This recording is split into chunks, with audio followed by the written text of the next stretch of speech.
जगत के जीवों को संदेश दिया, जियो और जीने दो। आप भी जियो, दूसरों को भी जीने दो। जिन धर्म, ये एक ऐसा धर्म है जहां पर जैन धर्म की अनुयायी ही ऐसे अनुयायी हैं जहां पर मांग कर नहीं, छीन कर नहीं, झपट कर नहीं, लड़ाई करके नहीं, बल्कि खुद अपनी शक्ति सामर्थ्य अनुसार द्रव्य कमाया जाता है और उसका उपयोग, उपभोग किया जाता है। जैन धर्म में एक मोक्ष बताया। मोक्ष की प्राप्ति कैसे होगी? तो 2 राग देश को त्याग बताया, 3 रत्नत्रय बताए कि सम्यक दर्शन, सम्यक ज्ञान, सम्यक चारित्र को धारण करो। और 3 रत्नत्रय को धारण करने के लिए प्रथमानियोग, करणानियोग, चरणानियोग, द्रव्यानियोग, अर्थात इन चारों अनुयोगों का स्वाध्याय करना पड़ेगा। और जब चारों अनुयोगों का स्वाध्याय पूर्ण होगा तो आपको अरिहंत, सिद्ध, आचार्य, उपाध्याय, सर्वसाधु अर्थात पंच परमेष्ठी भगवान के बारे में ज्ञान हो। और जब पंच परमेष्ठी का ज्ञान होगा तो जो श्रावक के 6 आवश्यक कर्तव्य हैं उनको पालन करने की भावना और प्रबल होगी। और जब 6 आवश्यक कर्तव्य का पालन पूर्णतः करोगे तो उसके बाद में 7 तत्वों का बोध होगा, जीव, अजीव, आश्रव, बंध, संबर, निद्रा और मोक्ष। और जब 7 तत्वों का बोध हो जाएगा तो ज्ञानावर्णी, दर्शनावर्णी, वेदिनी, मोहिनी, आयु, नाम, गोत्र, इन 8 कर्मों का नाश हो जाएगा।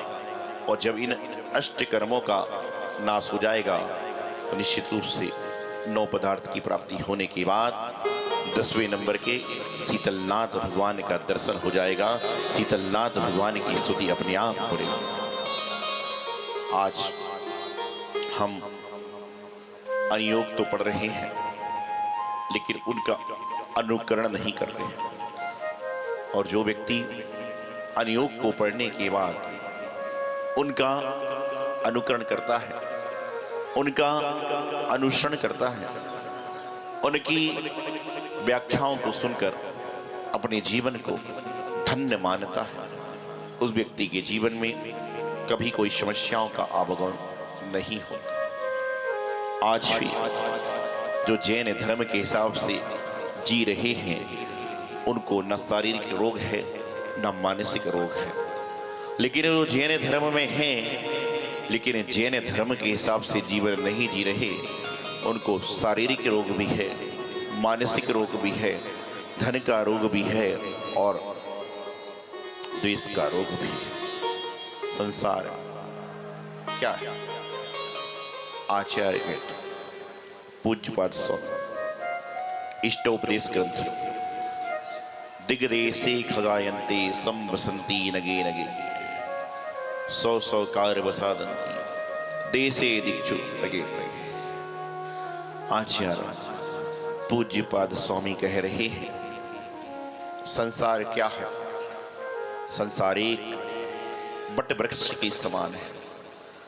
जब बट वृक्ष होता है संध्या काल में दिगंतर से पक्षी आते हैं और आने के बाद वहां पर बैठते हैं, रात्रि में शयन करते हैं और प्रातः काल में कौन दशा से कौन आया पता नहीं, सब अपने अपने गंतव्य की ओर उड़ जाते हैं। उसी प्रकार से ये संसार का चक्र है। यहाँ पता नहीं कौन सा जीव कहाँ से आया है और ना जाने कौन सा जीव कहाँ पर जाएगा। क्योंकि मैं अक्सर कहता हूँ आँख खुली तो सपना गया और आँख मिची तो अपना गया। आंख खुली तो सपना गया और आंख मिची तो अपना गया, और दोनों ही नहीं हुए तो इंसान दफना गया। कि ना श्वास खुल चल रही है ना आ रही है, तो इंसान का जीवन समाप्त हो जाता है। आज सुंदर से वातावरण में जहां प्रभु शीतलनाथ अपने पाषाण से पूज्य पद को प्राप्त कर रहे हैं, उस वातावरण में हम भी चाहें तो पूज्य नहीं बन सकते, तो जो पूज्य पुरुष हैं उनकी सेवा अनुसरण कर सकते हैं। लेकिन वर्तमान में हम सिर्फ कहते हैं नमः श्री वर्धमानाय निरूध कलिलात्मनि सालों का नाम त्रिलोक का नाम यद विद्या जपायते। बस कहते हैं, पढ़ते हैं, सुनते हैं, लेकिन जीवन में उतारते नहीं हैं। नाना प्रकार से ग्रंथों को पढ़ते आ रहे हो, लेकिन मन की ग्रंथि समाप्त नहीं हो पा रही है।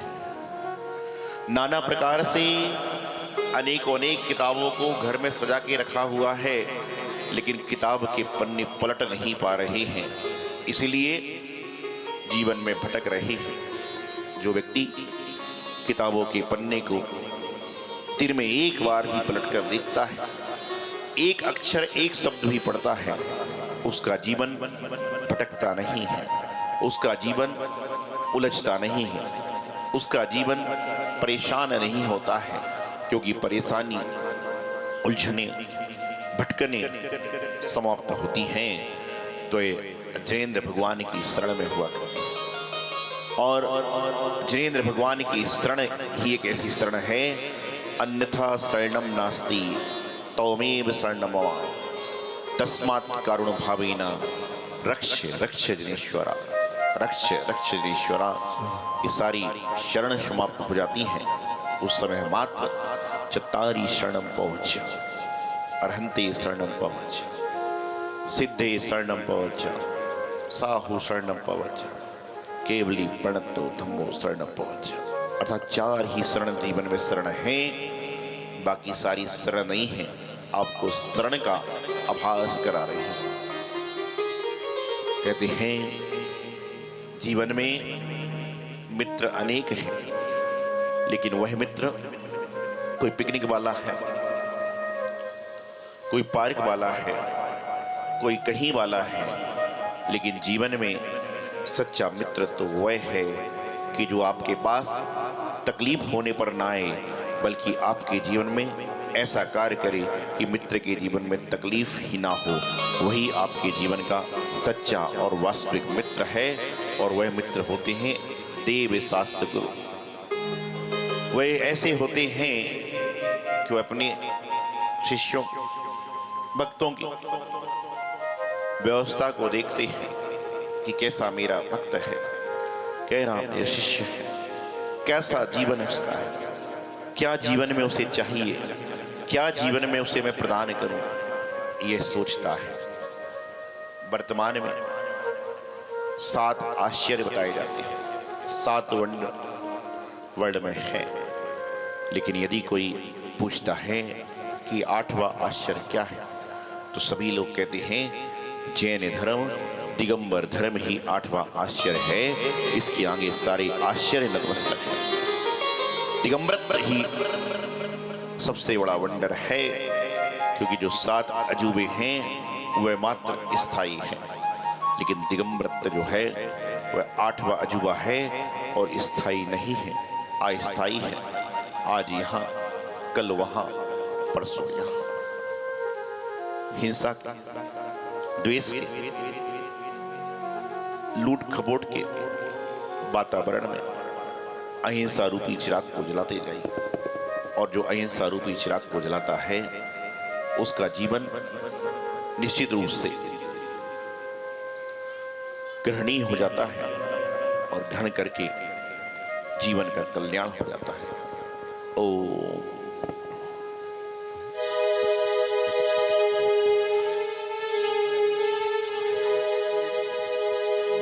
प्रथम श्रोता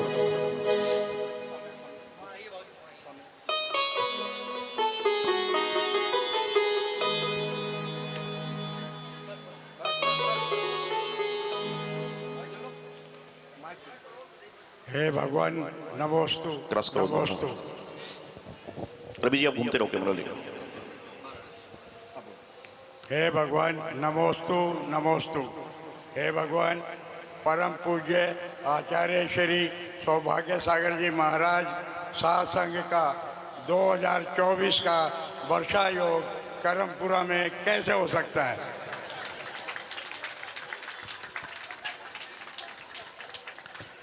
बद्रे, प्रश्न तो अति उत्तम है।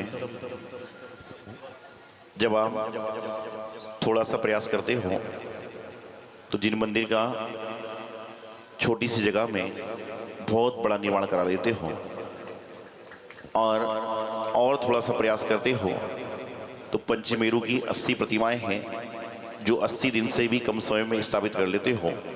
लेकिन प्रतिमा को स्थापित एक बार किया जाता है, लेकिन संतों को लाने के बाद में बहुत सारे कार्य होते हैं।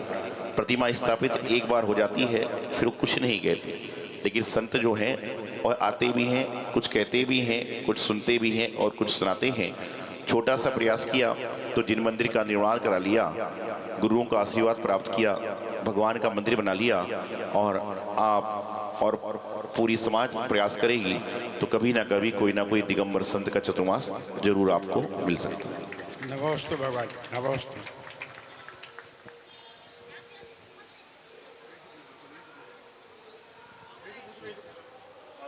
हे भगवान नमस्तु नमस्तु।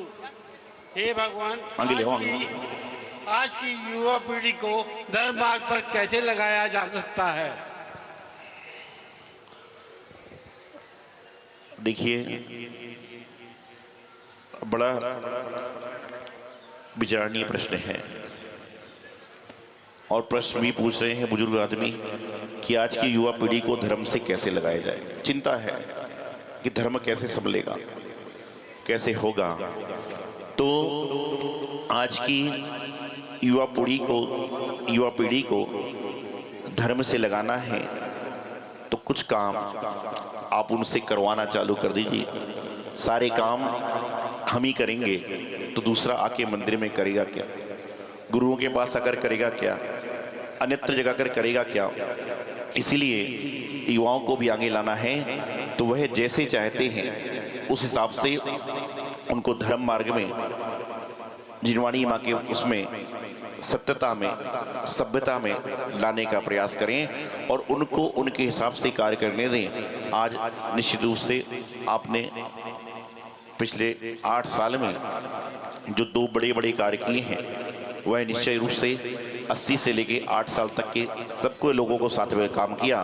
इतना काम दिल्ली में और कोई नहीं कर पाया जो आपके लोगों ने करके दिखा दिया। इस सभी का मिश्रण ही तो है।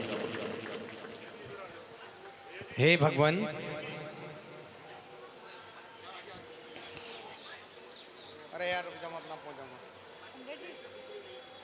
हे भगवान, मुनिराज की आहारचर्या खड़े होकर होती है, लेकिन पंचगणाक में पद्मासन प्रतिमाएं क्यों होती हैं आहार के समय, और सभी प्रतिमाओं को आहार क्यों नहीं कराया जाता?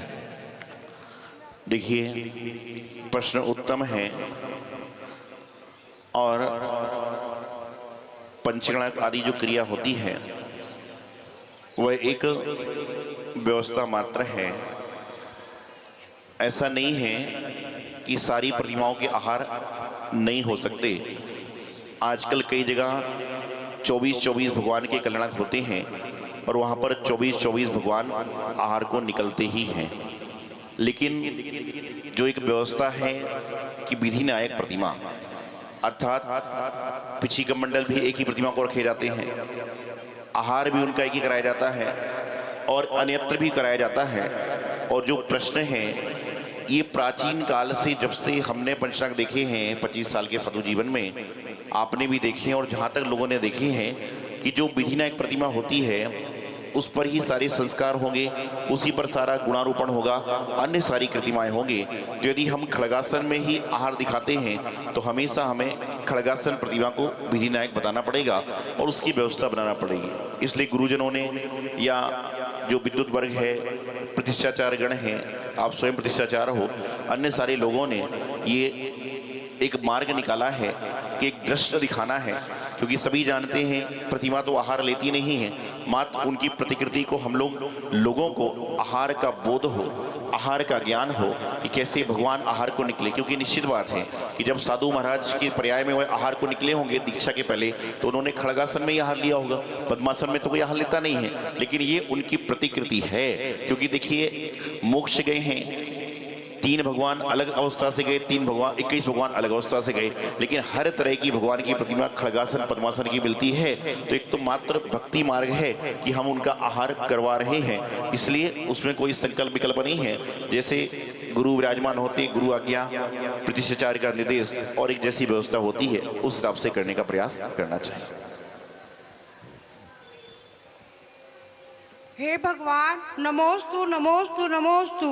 हे भगवान, सच्चे सुख की प्राप्ति कैसे हो सकती है? मनुष्य संसार में रहकर क्यों भटकता रहता है? नमोस्तु, कृपया इसका समाधान कीजिए। प्रश्न उत्तम है। मनुष्य संसार में भटक इसलिए रहा है कि संसार में रह रहा है। आप 2 कदम आगे बढ़ो, उधर माता जी की लिस्ट में शामिल हो जाओ, सच्चा सुख भी मिल जाएगा और संसार से भटकना भी छूट जाएगा। संसार में रहेंगे तो सच्चे की प्राप्ति नहीं होगी, और जब तक संसार के चक्कर में पड़े रहेंगे, जब तक सत्य बोल नहीं सकता। कैसे नहीं बोल सकता कि मैं आपसे कहूं कि कल मंदिर में आके आहार देना है, आदमी सीधा कहता है कल नहीं आ सकते, कल बच्चे का स्कूल है। शाम को आती है, शाम को फिर कहता हूं कि कल आके आहार देना है, बोले नहीं आ सकते, कल बच्चे का स्कूल है। फिर मैं धीरे से पूछता हूं कल रविवार है, ऐसा कौन सा स्कूल है जो चालू रहता है? आदमी झूठ बोलने में इतना मशगूल है कि उसको पता ही नहीं है। और मैं हमेशा कहता हूँ अन्य क्षेत्रे कृतं पापम जिन क्षेत्रे विनश्यति, और जिन क्षेत्रे कृतं पापम न भूतो न भविष्यति, ऐसे आचार्यों ने कहा है। तो सच्चा सुख पाना है तो आप कहते हो मिलता है सच्चा सुख केवल जिनास तुम्हारे चरणों में। देव शास्त्र गुरु के पास जाकर कम बोलें, सुने अधिक, उससे सुख की प्राप्ति होगी और संसार का भ्रमण निश्चित रूप से बच जाएगा। हे भगवान, आपके चरणों में 3 बार नमोस्तु नमोस्तु नमोस्तु। स्त्री पर्याय की वजह से हम मोक्ष की प्राप्ति नहीं कर पाते, तो मेरी आपसे ये पूछना है मुझे कि हम स्त्री पर्याय का छेदन कैसे कर सकते हैं? पंचम काल में तो स्त्री हो चाहे पुरुष हो, दोनों को मोक्ष नहीं है, लेकिन ये पक्की बात है कि जब भी मोक्ष होगा जब नर पर्याय से होगा, नारी पर्याय से नहीं होगा।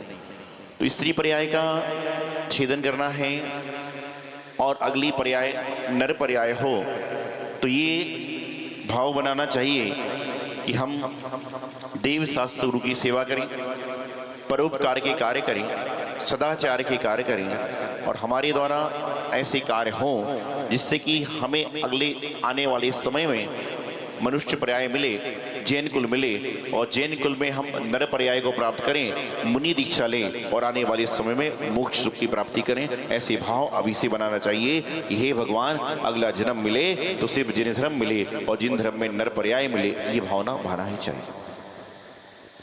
हे भगवान नमोस्तु नमोस्तु नमोस्तु। हे भगवान, जीव अपना सम्यक किस तरह से दृढ़ कर सकता है? सम्यक दर्शन दृढ़ करना है तो हमें यह भाव बनाना चाहिए कि जो हमें सम्यक की ओर ले जाने वाली कथाएं हैं, जो कार्य सम्यक की ओर जाते हैं, उनको करें। आजकल एक बड़ा प्रपंच चल रहा है कि लोग कोई भी बात को बोल देते हैं मिथ्यार्थ चल रहा है, उनको यह नहीं पता कि मिथ्यार्थ की परिभाषा क्या है। आज वर्तमान में जो जिनेंद्र भगवान हैं, उनके सेवक सेविका भी हैं, तो वे मिथ्यादि नहीं है, बल्कि जो आजकल कुरीति चल रही है, करवा चौथ का पालन चल रहा है, अन्य संप्रदाय के व्रत आदि चल रहे हैं, ये कहीं ना कहीं मिथ्यात्व का पोषण करने वाले हैं। लेकिन जो जिन धर्म में आते हैं, जिनेंद्र भगवान की पूजा अर्चा करते हैं, और उनके जो यक्ष शिक्षणी हैं, देवी देवता हैं, उनकी जो विधि है, ऐसा नहीं है कि आप खूब लग जाओ, जो उनकी विधि है उस सबसे विधि भी यथोचित करते हैं, तो भी कोई बाधा नहीं है। लेकिन आज साधु महाराज, पंडित महाराज, विद्वान महाराज और कोई नहीं तो श्रावक महाराज ये अपने मन से कहते थे तुम ऐसा काम करोगे तो मिथ्यात होगा। पहले उनको पता नहीं है कि मिथ्यात होता क्या है, मिथ्यात कैसे कहते हैं, मिथ्यात कहलाता क्या है। क्योंकि आज बस जहां मेरे मन के विरुद्ध कार्य हुआ वो मिथ्यात की श्रेणी में आ गया, ऐसा नहीं है।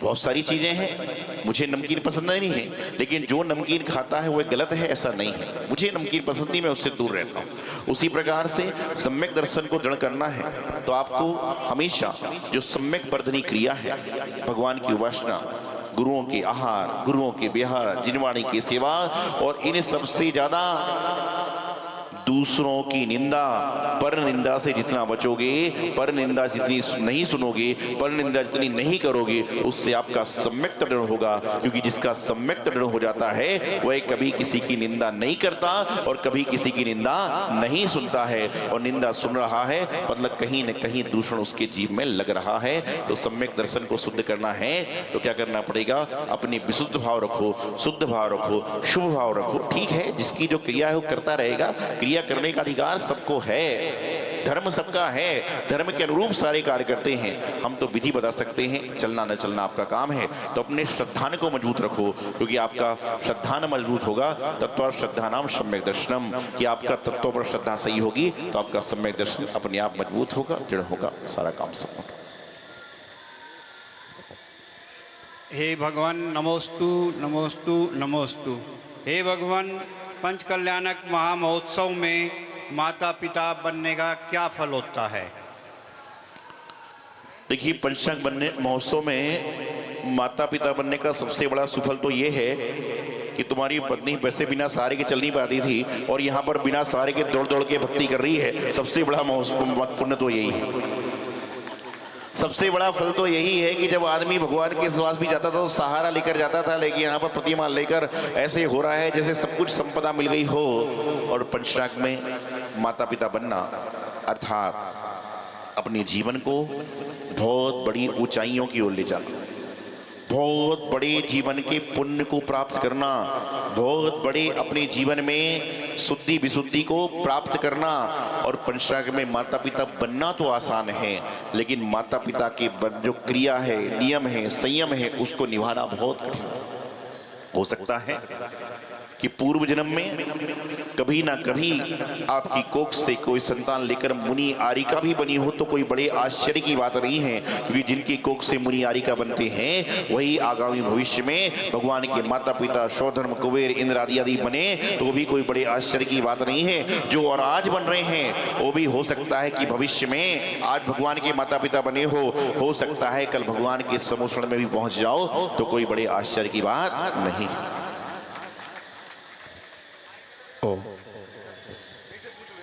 बिना पर्ची के पूछना ना लोगों को। हे भगवान नमोस्तु नमोस्तु नमोस्तु। भगवान, 7 तत्वों का स्वरूप क्या है? जीव, अजीव, आश्रव, बंध, संबर, निर्जरा और मोक्ष, ये 7 तत्व हुआ करते हैं। और प्रत्येक तत्व की अपनी अपनी अलग अलग महत्वता। सबसे पहले जीव तत्व को रखा और सबसे अंत में मोक्ष तत्व को रखा। क्यों रखा? कि यदि जीव चेतना सहित नहीं होगा तो वह मोक्ष की यात्रा नहीं कर सकता। वर्तमान में मोक्ष की यात्रा करने का अधिकारी कौन है? देव नहीं है, त्रियंच नहीं है, नारकी नहीं है, मात्र मनुष्य ही है जो मोक्ष तत्व की यात्रा करता है। तो जीव तत्व से प्रारंभ होकर मोक्ष तत्व की यात्रा जो है उसमें पहले जीव का वर्णन किया गया, फिर अजीव का वर्णन किया गया, फिर जीव अजीव आश्रव बंध आदि का किया गया। तो क्रम से बहुत सारी व्याख्याएं हैं, इसको आगे तत्व और सूत्र आदि में आप देखकर और समझने का प्रयास करने को करेंगे। खड़े हो जाए। नमोस्तु नमोस्तु नमोस्तु भगवान श्री। हे भगवान, दृष्टिभूषण माता जी का चतुर्मास क्रमपुरा में कराने का सौभाग्य हमें मिलेगा? देखिए, दृष्टिभूषण माता जी का चतुर्मास तो आप विनती चालू करोगे तो इसी साल भी मिल जाए तो कोई बड़े आश्चर्य की बात नहीं है, लेकिन शक्ति से भक्ति से करने का प्रयास करो तो सारा काम अपने आप हो जाएगा।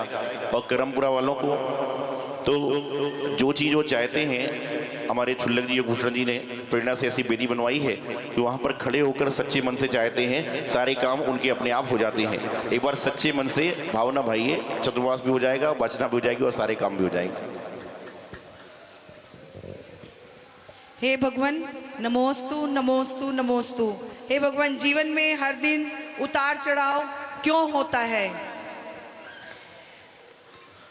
जिंदगी में प्रति क्षण उतार चढ़ाव चल रहे हैं। क्यों चल रहे हैं? उसका कारण है इंसान का मन स्थिर नहीं है। मन में घर से निकलते समय भाव होता है कि मैं यह वस्त्र खरीदूंगा, उतने पैसे लेकर भी जाते हैं, लेकिन जब पड़ोस का व्यक्ति उसी वस्त्र को पहन के आ रहा होता है तो विचार बदल जाता है कि ये वस्त्र तो खरीदना ही नहीं, पड़ोसी के पास पहले ही आ गया।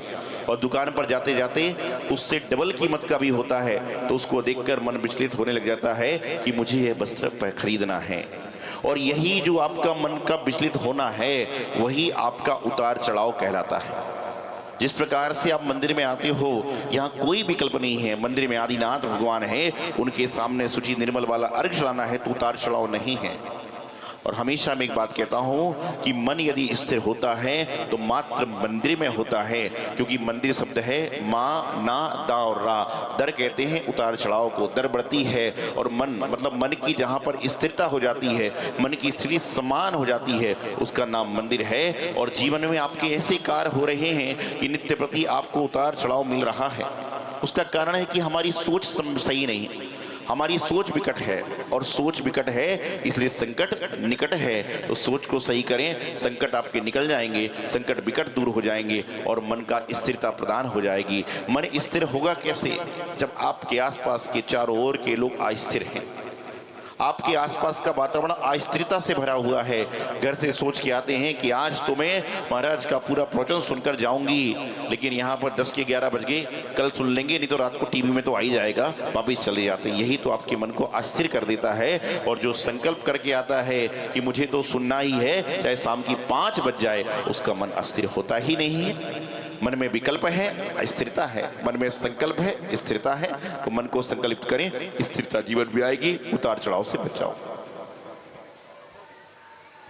हे भगवान नमोस्तु नमोस्तु नमोस्तु। हे भगवान नमोस्तु नमोस्तु नमोस्तु। हे भगवान, जीव अपना कल्याण किस तरह कर सकता है? देखिए, भगवान के ऊपर लिखी गई कविताओं को सुबह शाम पढ़ने का प्रयास करो, कल्याण होना प्रारंभ हो जाएगा। जीव का कल्याण करना है, जीव को अपना कल्याण करना है, तो सबसे पहले तो समझना है कि कल्याण होता कैसे है, कल्याण का मार्ग क्या है, कल्याण की प्राप्ति कैसे होगी।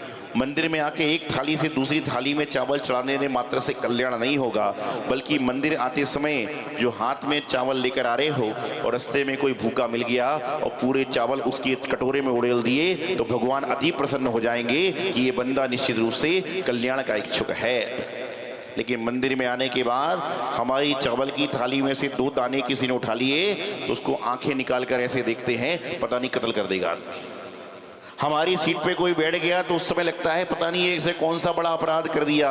कल्याण करने वाला व्यक्ति तो कहता है खड़े मत रहो, मेरी सीट पर बैठ जाओ, मैं थोड़ी देर के लिए नीचे बैठ जाऊंगा, उसका कल्याण हो जाएगा। और जितने जितने भद्र परिणामी जीव हैं, सरल परिणामी जीव हैं, उनका कल्याण निश्चित रूप से होता है। कल्याण करना है तो सरल बन जाओ।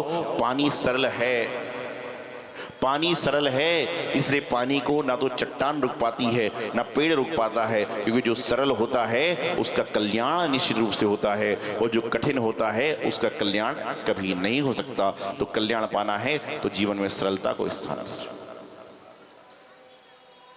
हे भगवान नमोस्तु नमोस्तु नमोस्तु। हे भगवान, हम छोटी छोटी समस्याओं से भयभीत हो जाते हैं, हमारे अंदर इतनी सहनशीलता कैसे आ सकती है कि हम दुख में समता भाव रख सकें? कृपया इसका समाधान करें। समस्याएं और समाधान दोनों की राशि एक है। जिस तरह से राम की और रावण की राशि एक है, लेकिन एक का नाम पूरी दुनिया जपती है और एक के नाम लेने से भक्ति है। एक का नाम पूरी दुनिया जपती है और एक का नाम लेने से दुनिया भगती है। उसी प्रकार से समस्याएं और समाधान, ये बड़ी विचित्र व्यवस्थाएं हैं। पहली बात तो है, ऐसा कोई कार्य ही मत करो कि समस्याएं आएं, और समस्याएं यदि आ गई हैं तो उसका समाधान खोजते कहां पर हो। घर की समस्याएं लेकर यहां पर आ रहे हो और यहाँ आने के बाद भी ऐसी कार्य कर रहे हो कि समस्याएं आपके जीवन में आ रही हैं, तो घर की समस्याओं का समाधान कदाच गुरु उपदेश सुनने से, जिनवाणी श्रवण करने से, प्रभु का प्रक्षालन देखने से हो सकता है। लेकिन यहाँ पर भी आकर समस्याएं करोगे तो इसका समाधान कहाँ पर पाओगे। समस्याएं जिंदगी में प्रति पल, प्रति डग, प्रति कदम कदम पर चल रही हैं। और यूँ कहना चाहिए कि संसार में हम हो चाहे आप हो, ऐसा कोई जीव नहीं है जो समस्याओं से ग्रस्त ना हो। अंतर इतना है कि आपने समस्याओं को अपना मान लिया है और संतों ने समस्याओं को छोड़ दिया है। जो छोड़ता है उसके पास समाधान है, और जो समस्या को जकड़ता है, पकड़ता है, उसके पास समाधान नहीं है। और समस्याओं का समाधान हम रह रहे हैं जिनके साथ उनसे खोज रहे हैं, उनसे पूछ रहे हैं। अरे आपको नहीं पता, एक बार ऐसे ही हुआ, एक जवाई मतलब एक पति अपनी पत्नी से परेशान हो गया, हो सकता है एक आध के भी हो। और जब पति अपनी पत्नी से परेशान हो जाता है तो फोन कहां पर लगाता है? ससुराल में। ये आपको पता होगा, मुझे पता नहीं। ससुराल में फोन लगाता है, और किसको लगाता है? ससुर को, सास को कोई नहीं लगाता। एक बार एक पति ने पत्नी से परेशान होकर ससुर को फोन लगाया, क्या करूं, जब से शादी हुई, जब से जीवन ऐसा हो गया, वैसा हो गया, कुछ समाधान करो। वहां से आवाज आई, ठंड रखो ठंड। वहां से आवाज आई, ठंड रखो ठंड। बोले क्यों? बोले तेरे पास तो कपड़े का एक टुकड़ा है, थान तो पूरा का पूरा मेरे पास में है। तेरे पास तो कपड़े का एक टुकड़ा है, थान तो मेरे पास में है। तेरे पास तो बेटी है, उन सबकी जो माँ है, अम्मा मेरे साथ में ही है। इसलिए समस्याओं को तुमने खुद ओढ़ रखा है, तो समाधान कहाँ से आएगा? और समस्याओं को मत ओढ़ो, समस्याओं को छोड़ो, समाधान हो जाएगा। एक पति आया, बोले मैं समस्याग्रस्त हूँ, शादी हो गई। मैंने कहा कोई बात नहीं, संन्यास ले लो, समस्या छूट जाएगी। बोले छोड़ नहीं सकता हूँ। खुद तुमने समस्या को पकड़ रखा है, खंबे को पकड़ रखा है, और कहते खंबे से कैसे छूटूं? खंबे से छूटना है, हाथ छोड़ दो, आगे निकल जाओ। तो समस्याओं का समाधान आपके पास में है, और नहीं तो गुरुओं के चरणों में जाओ, समाधान आपको प्राप्त हो ही जाए। हे भगवान, नमस्तु नमस्तु नमस्तु। हर व्यक्ति के पास धनराशि होने के बावजूद भी दान के भाव क्यों नहीं बन पाते? देखिए, यदि धन ही दान का माध्यम होता तो संसार के जितने धनिक हैं वह सारे के सारे लोग मंदिर में भगवान का अभिषेक किया। धन की 3 गति होती है, उसमें पहला है दान, दूसरा है भोग, और तीसरा है नाश। कि यदि धन आने के बाद या तो दान कर लो, भोग कर लो, उपभोग कर लो, नहीं तो नाश होने ही वाला है। और जो प्रश्न है कि धन तो बहुतों के पास में है, लेकिन उनका धन मंदिर में क्यों नहीं लगता, सत्कार में क्यों लगता, गुरु सेवा में क्यों लगता? क्योंकि उनका धन इतना पवित्र नहीं है कि वह जिनेंद्र भगवान के चरणों तक पहुंच पाए। इसलिए उनका धन जो आता है वह होटल में, पब में, पार्टी में, सार्टी में जाता है, और सत्पुरुषों का धन ही मंदिर में लगा करता है। ये सत्य बात है। यदि प्रत्येक व्यक्ति अपनी अच्छी कमाई का थोड़ा थोड़ा सा द्रव्य जिन मंदिर में, गुरुओं की जिन आयतनों में सेवा में लगाए, तो कोई आवश्यकता पड़ेगी ही नहीं। आज सोचता हूं, करमपुरा की बात ले लो। करमपुरा में जितने लोग हैं, हर के घर की यदि कोठी है, फ्लैट है, तो 100 गज, 200 गज, 300 गज, 500 गज तक है, और जिन मंदिर 108 गज में है। यदि प्रत्येक व्यक्ति ये संकल्प कर ले कि हमारा 500 गज का मकान है, 200 गज का मकान है, और जब भी मकान खरीदूं उस समय हमारे आसपास के मंदिर के लिए जितने मेरे मकान की कीमत है उतना 1 गज की कीमत में मंदिर में दान दूं, तो सबसे बड़े मंदिर आपके जिनालय हो जाएंगे, सारा का सारा काम हो जाएगा। लेकिन ऐसे भाव नहीं है। शादी ब्याह में इंसान बाजा बजाने में, लाइट में, खाने पिलाने में करोड़ों रुपए खर्च कर देगा, और जिन मंदिर में भगवान का अभिषेक करने का भाव आता है उस समय इंसान 5-10 हज़ार रुपए से चूक जाता है, और अगली चतुर्दशी का इंतजार करता है कि अगली चौदस आएगी जब मैं भाव लाऊंगा। अगली चौदस तो आएगी लेकिन अगली 14 तक तुम भगवान के पास आओगे कि नहीं आओगे, यह पक्का नहीं।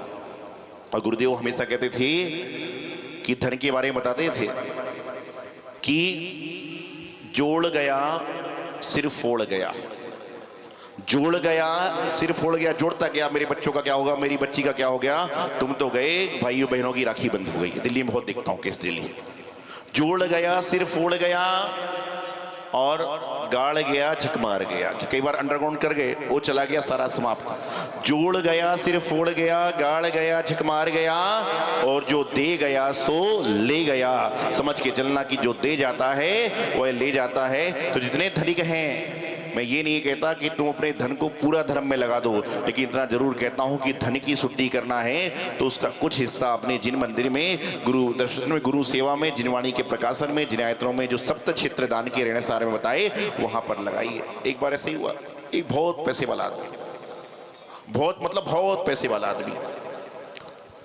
बेटे विदेश में थे, बच्चों ने एक नौकर रख दिया गांव से लाके। आप सबके घर में सर्वेंट रूम होते हैं, कहां पे होते हैं? या तो बेसमेंट में या छत पे, दो ही जगह होते हैं। तो जब वो जाने लगा, मरने लगा, उसने वकील को बुलाया कि वकील आओ मेरी नोटरी कर लो। तो वकील आया, उसने पूछा कि तो आपकी संपदा आपके भाई को देना है? उसने कहा नहीं देना। आपके बेटे को देना है? बोले नहीं देना। बेटी को देना है? बोले नहीं देना। तो बोले आपकी संपदा किसको देना है? इतने में उसने इशारा किया ऊपर की ओर, मर गया। उसने इशारा किया ऊपर की ओर, मर गया। उसने कहा नौकर को देना है? उसने ऐसी मुंडी करी और चल पड़ा, और सारी की संपदा का मालिक नौकर हो गया। उसका इशारा था ऊपर, मतलब ऊपर वाले की ओर था, लेकिन नौकर ने पूरी जीवन सेवा करी तो नौकर ही उस घर का सेठ बन गया और पूरी संपत्ति का वारिस बन गया। तो धन को यदि सही उपयोग नहीं करोगे तो बाद में यही होने वाला है, सिर फूटेंगे, यहाँ होगा। और कई जगह तो क्या होता ना, जैसे कि 2016 8 नवंबर को घोषणा हुई थी, 8 नवंबर 2016 को घोषणा हुई थी कि ऐसा ऐसा होने वाला है, तो सारे अंडरग्राउंड सामान बाहर आना चालू हो गए थे।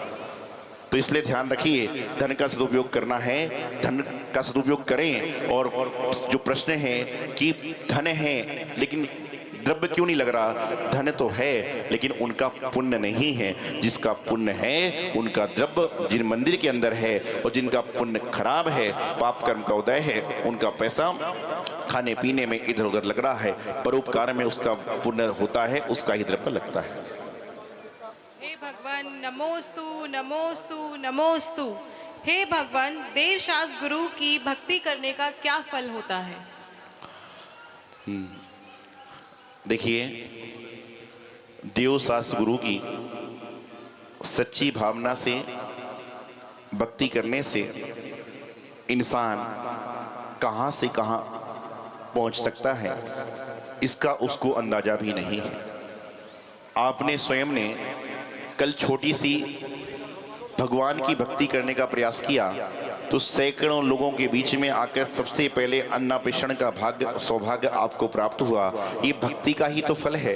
लगातार जब गुरुओं की भक्ति करते हो, रत्नत्रयधारियों की भक्ति करते हो, तो आपको जीवन का बहुत बड़ा भाग्य, सौभाग्य मिल जाता है। और देव शास्त्र गुरु की भक्ति का फल ये होता है कि उसके जीवन में समस्याएं नहीं आती। आप कहोगे हम तो लोक संपर्क में हैं, लेकिन समस्याएं आ रही हैं। वह जो समस्याएं आ रही हैं वह कट कट कर आ रही हैं। किस तरह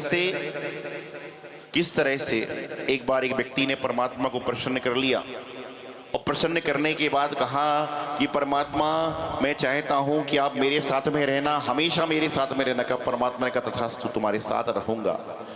एक बार वह बीच के किनारे जा रहा था, टापू के किनारे जा रहा था। जब वह जा रहा था तो उसको 4 पैर दिख रहे थे।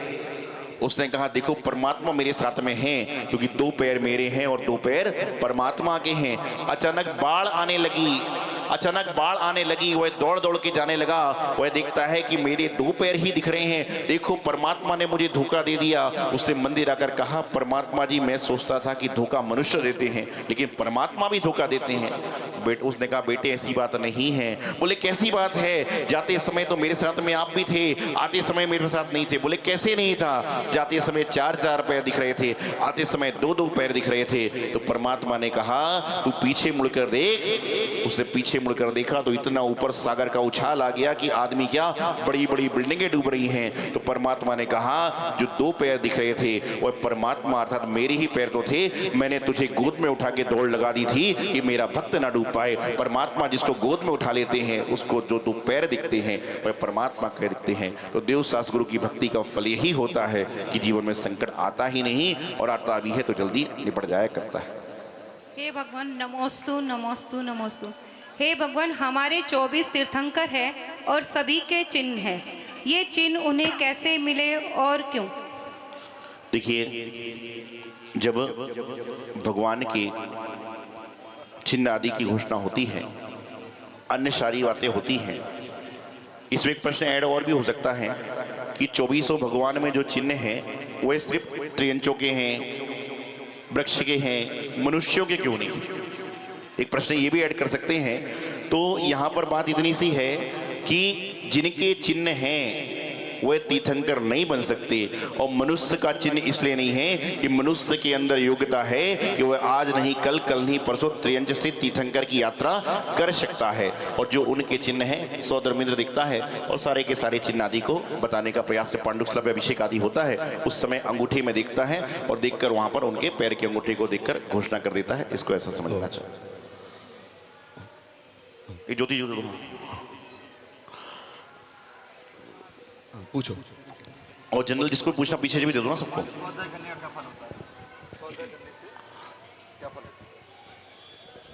उसमें पीछे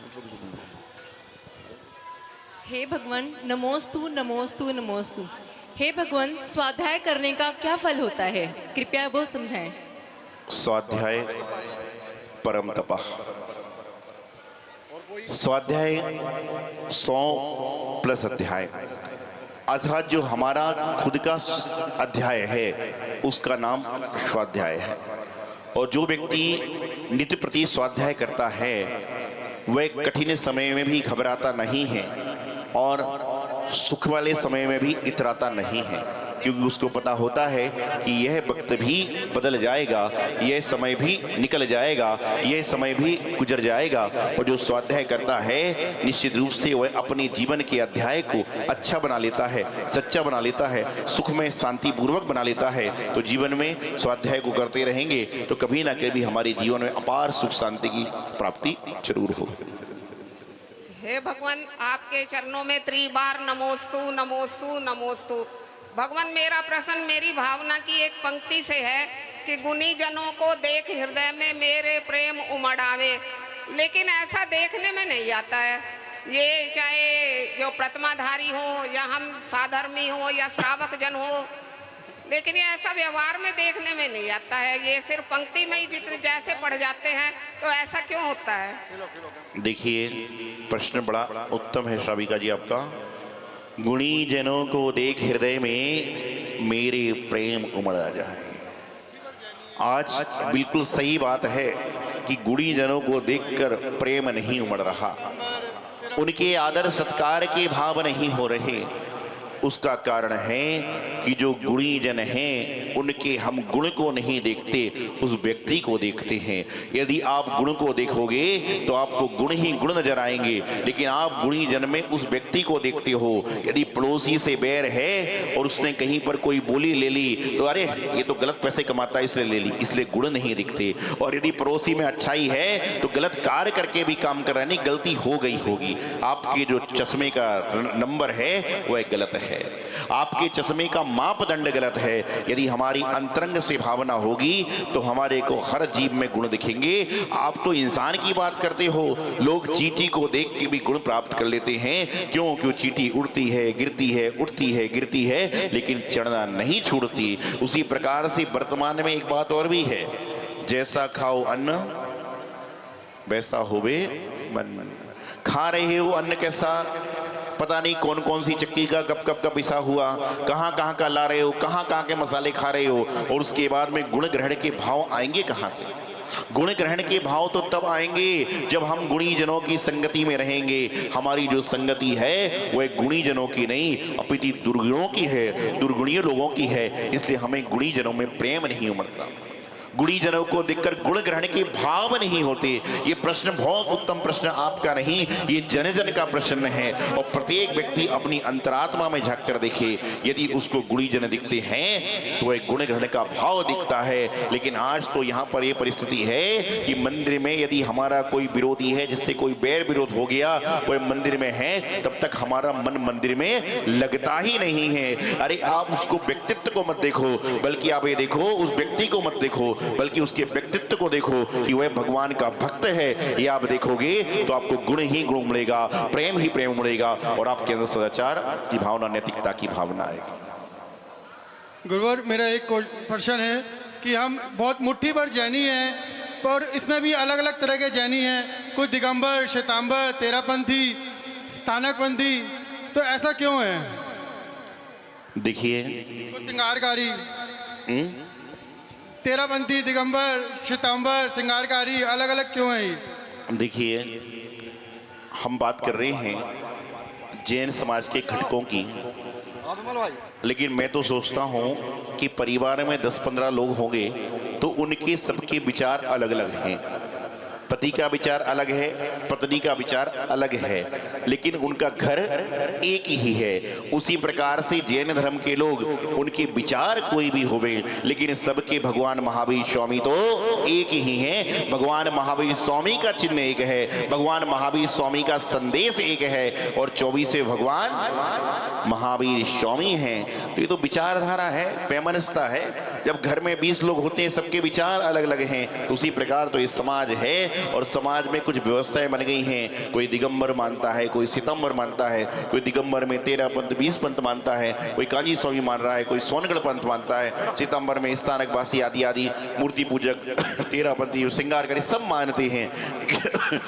लेकिन सबका भाव जो है वह मोक्ष जाने का भाव है। रास्ते अलग अलग हो सकते हैं, लेकिन सबकी मंजिल एक है। और सबकी मंजिल क्या है? जिन धर्म है। लेकिन हमें प्रयास करना चाहिए, जिस प्रकार से भगवान महावीर स्वामी का जो चिन्ह, जब वो समोषण में बैठते थे उस समय गाय और शेर एक ही घाट पर पानी पीते थे। तो हम अपने मंदिरों के लिए कुछ भी करें, लेकिन जब भगवान महावीर स्वामी का नाम आए उस समय पूरा हिंदुस्तान एक जिन धर्म के झंडे के नीचे चले, ये भावना भरना चाहिए। और धीरे धीरे जब ये काम करोगे तो वैचारिक मतभेद भी समाप्त हो जाएगा।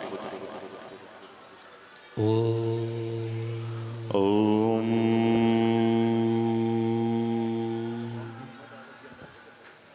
आज इस पावन पवित्र स्थल पर गणधर भगवान के रूप में अनागार। एक बात मैं और कहना चाहता हूँ, हमारे छुल्लक विभूषण जी महाराज व्यस्त समय में से पहुंचे हुए हैं। आपको बताऊं कि 2016 में जब यहाँ प्रतिष्ठा हुई, 16 में प्रतिष्ठा हुई थी, उस समय तो हमें पता भी नहीं था करमपुरा कहाँ पर है। छुल्लक जी का समाचार आया संध्या काल में, महाराज जी इस समय आप कहाँ पर रहेंगे? हम बोले कहीं पर कार्यक्रम नहीं है। उन्हें तुरंत अगले दिन करमपुरा वालों को भेजा कि महाराज जी आपको प्रतिष्ठा में आना है। और ये आज इतना सारा काम आप देख रहे हो, निश्चित रूप से गुरुदेव आचार्य श्रीमती सागर जी महाराज का, देशभूषण महाराज जी का मंगल आशीर्वाद है। लेकिन इन सब कार्य में यदि सबसे ज्यादा किसी का अहम योगदान है तो छुल्लक योग भूषण जी महाराज का है, जिन्होंने एक एक जैनी व्यक्ति को जैन बनने की प्रेरणा दी। जो मुझे मालूम चला है लोगों से, उसके पहले जैन भी एक दूसरे को नहीं जानते। तो जो इन्होंने कार्य किया है उसी कार्य को हम लोग आगे बढ़ा रहे हैं। संध्या काल में, कल प्रातः काल हम लोग उनको सुनेंगे। तो निश्चित रूप से, और वैसे भी इनका हमारा तो काफ़ी अच्छा रहता है। जब भी मैं दीक्षाएं देता हूँ तो कहीं पर भी हूँ, इनको बुलाता जरूर हूँ कि भाई आओ, दीक्षा का मुहूर्त आप निकालो, सारा काम करो। और आचार्य श्रीमती सागर जी महाराज के प्रयाग के शिष्य हैं, और देश में नहीं, देश देशांतर में। कल हमारे सरल जी दिखा रहे थे मुझे, इनका कुछ चल रहा था काम, तो जब उनका देख रहे तो हजारों सैकड़ों लोग उस चीज़ को गौर से सुन रहे थे। लगता है कि भाई कहीं ना कहीं दिगंबरत का प्रचार छुल्लक भूषण जी महाराज के माध्यम से हो रहा है। तो सभी लोग इनकी वाणी का भी लाभ लेते हैं, और कल हम लोग सुनने का भी प्रयास करें। चलिए देखें, आज परम पूज्य धर्मयोगी रत्न छुल्लक श्री समर्पण योग भूषण जी महाराज श्री का भी आगमन हुआ है। ये हमारा परम सौभाग्य है, बहुत अच्छी बात है। देखें, करमपुरा मंदिर में रह करके, जैसा पूज्य गुरुदेव ने भी बताया है कि आज छुल्लक श्री योग भूषण जी महाराज श्री ने इस मंदिर को, जब कुछ भी नहीं था, यहाँ पर वर्षा योग किया। वर्षा योग करने के बाद एक एक व्यक्ति को जोड़ा। जब एक कल्प वृक्ष वेदी का शिलान्यास हुआ, उसमें गुरुदेव ने मुझे ही बुलाया था। उस वेदी के शिलान्यास से लेकर के संपूर्ण, मुझे लगता है दिल्ली का सबसे छोटा मंदिर है, लेकिन जब पंचकल्याणक किया था, गुरुदेव कितने आचार्य महाराज थे उस समय पंचकल्याणक में? हाँ, महाराज से बोल रहे कि 7-8 संघ थे। इतना बड़ा पूरे दिल्ली के सभी संतों को एक साथ एकत्रित करने का काम किया था छुलक श्री योग भूषण जी महाराज श्री ने। आए, और भी आज बहुत सारे अतिथि आए हैं, दिल्ली एनसीआर गोलापूरब दिगंबर जैन समाज के भी सभी पदाधिकारी, हमारे अध्यक्ष मदन जी से लेकर के सुधीर जी, विवेक जी और एरोरा वाले से लेकर के सभी लोग हैं। एक बार उनका ताली बजा के स्वागत करें। उनको भी 2 मिनट बाद हम मंच पर बुलाएंगे। हाँ, वो मदन जी मनु, ये बहुत अच्छे अंतर्राष्ट्रीय कवि भी हैं, उनका काव्य पाठ भी होगा भी, उनका भी हम स्वागत। विमल जी हटा वाले पंडित जी साहब भी हैं, बहुत सारे विद्वान यहाँ पर उपस्थित हैं। अब देखिए 4 महादीपकों के, देखिए 46 महादीपक होते हैं, 46 महादीपकों के माध्यम से महाआरती करने का सौभाग्य हम प्राप्त करेंगे, चूंकि 46 महादीपक। और अभी तुरंत आरती के बाद में आधे घंटे सौ विसर्जन होगी और 7 बजे से ठीक आपको आना है, 6:45 बजे आरती प्रारंभ हो जाएगी। और आज संध्या काल में स्वर सम्राट भाई रूपेश जैन जी, इनकी भजन संध्या होगी। तो आप सभी जितने लोग हैं उनको सभी को पहुंचना है, आना है, सारा काम संपन्न करना है। अभी बहुत टाइम है, 1 घंटे का टाइम बीच में, सब करा देंगे उसके पहले पंडित जी हमारे। 40 महादीपक, 4 थाल हैं। हाँ, देखिए 5100 रुपए की 4 नाम चाहिए, जो 4 दिशाओं में 4। देखिए 4 दिशाओं में भगवान की आरती होना है, उस आरती के लिए समय नहीं है, इसलिए 4 नाम फिक्स करो। 5100 में एक नाम लीजिए, अरुणा जैन जी का लो, इनको तो दीपक देना चालू करो। 4 नाम चाहिए 5100 की राशि में। एक अरुणा जी का दे दो, ने थाल दे दो, थाल देते जाओ। अभी केवल ज्ञान की पूजा भी होगी, आप लोग तैयार रहें। और अभी जैसा मुझे संदेश प्राप्त हुआ कि छुलक श्री योग भूषण जी महाराज साहब की भी एक अर्जेंट मीटिंग है, इसलिए उन्हें भी निकलना है। कल पुनः हमारे बीच में वो सुबह उपस्थित होंगे,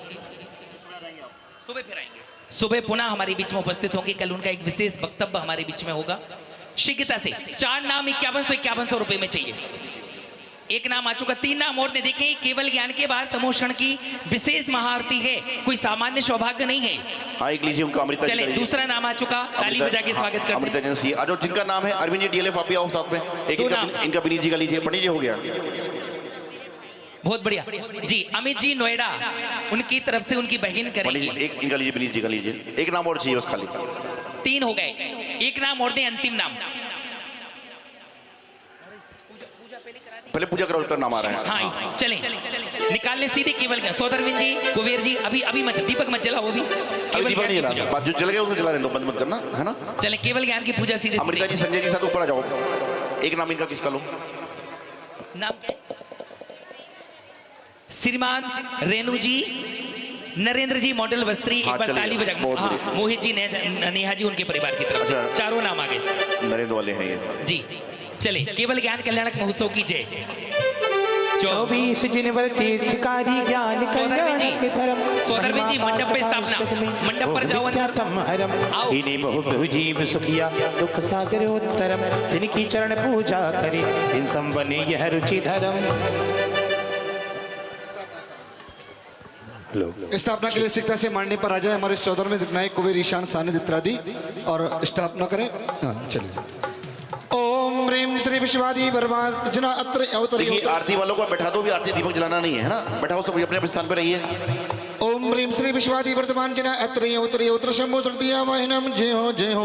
ओम ह्रीम श्री विश्वादी वर्तमान जना अत्र दशिष्टा स्थापनम। ओम ह्रीम श्री विश्वादी वर्तमान जना अत्र सन्निधो सन्निधिगणम परिपुष्पांजलिं क्षिपामि। नीलाई शीतलम महानिमिष्टता धरे, गंध शुद्ध मेल के पवित्र झारिका भरे। 724 महान वर्तमान काल के बोध उत्सव करो प्रमाद सवे टाल के। ओम ह्रीम श्री विश्वादी महाभिपर्यंत चतुर्वेद सिद्धि शंकर ब्रह्मा जन्म जरा मृत्यु रोग विनाशनाय जलम निर्वामिते। श्वेत चंदनम सुगंध युक्त सारी लाय के, आत्मी धराय शांति कारण कड़ाय के। नाथ 24 महान वर्तमान काल